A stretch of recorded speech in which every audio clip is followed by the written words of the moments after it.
क्या आप इंडिया के रजिस्टर्ड सिटीजन हैं? इसका जवाब आपको इस वीडियो में मिल जाएगा। कुछ टाइम पहले मैंने आपको सिटीजन अमेंडमेंट एक्ट के बारे में बताया था।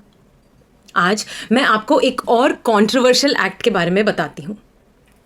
बट उससे पहले जानते हैं कि आखिर 2013 में आसाम में क्या हुआ था। 2013 में the NRC was first implemented in the state of Assam. But आखिर एनआरसी है क्या?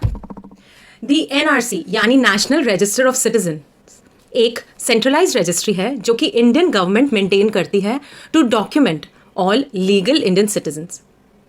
It's primary aim is to identify illegal immigrants यानी अवैध प्रवासियों की पहचान करना और इंश्योर करना कि ओनली जेन्युइन सिटीजन्स ही गवर्नमेंट बेनिफिट्स एंड राइट्स को रिसीव करें। The NRC first made headlines in Assam, जहां नागरिकों को अपने एंसेस्टर्स और उनकी residency in India before a specific cut off date वाले डॉक्यूमेंट्स प्रस्तुत करने पड़े थे और उसी से डिसाइड हुआ था उनकी सिटीजनशिप। इस प्रोसेस ने फाइनल लिस्ट में करीब 1.9 मिलियन से ज़्यादा लोगों को छोड़ दिया था, जिससे कंट्रोवर्सी तो पैदा हुई ही, साथ ही साथ मार्जिनलाइज्ड कम्युनिटीज़ में फियर ऑफ डिस्क्रिमिनेशन यानी भेदभाव की आशंकाएं भी पैदा हुई। चलो अब इस डिस्कशन को और इंटरेस्टिंग बनाते हैं। एक और कंट्री को बीच में लाते हैं। कौन सी? यूके। तो अब यूके की बात करें तो unlike India centralized NRC, UK uses more decentralized approach involving several systems and documents. The General Register Office, which is the GRO, maintains records of births, marriages, and deaths, which are crucial for establishing citizenship and identity. Next comes Her Majesty's Passport Office, which is HMPO, which issues passports, जो कि एक बहुत ही important proof of citizenship देता है। फिर आता है UK का नेशनल इंश्योरेंस नंबर, जो यूके में काम करने, सोशल सर्विसेज की एक्सेस करने और रेजिडेंट्स का सोशल सिक्योरिटी की तरफ कंट्रीब्यूशन ट्रैक करने में मदद करता है। एनआरसी के सबसे करीब है बायोमेट्रिक रेजिडेंस परमिट यानी कि BRP, issued by UK Visas and Immigration. The BRP serves as identification and proof of the right to reside, work and access public services for non-European Economic Area nationals.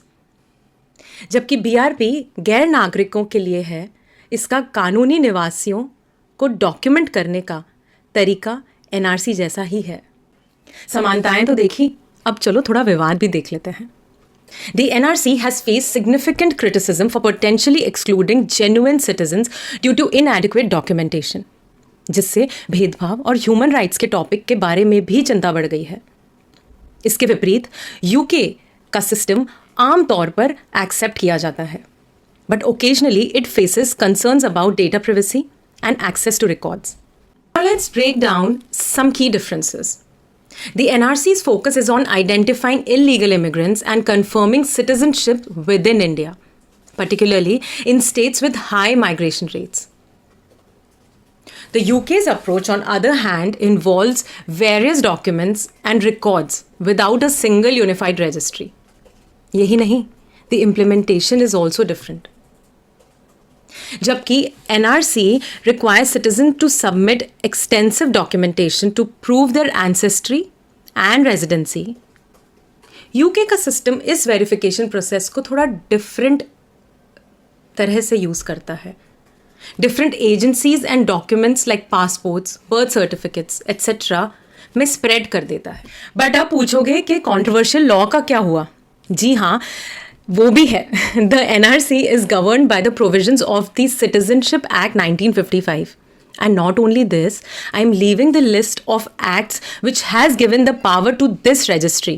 रही आपके citizenship की बात, what I would end this video by answering. Stay informed, बारीकियों को समझें and keep the conversation going. These identification systems are more than just bureaucratic tools.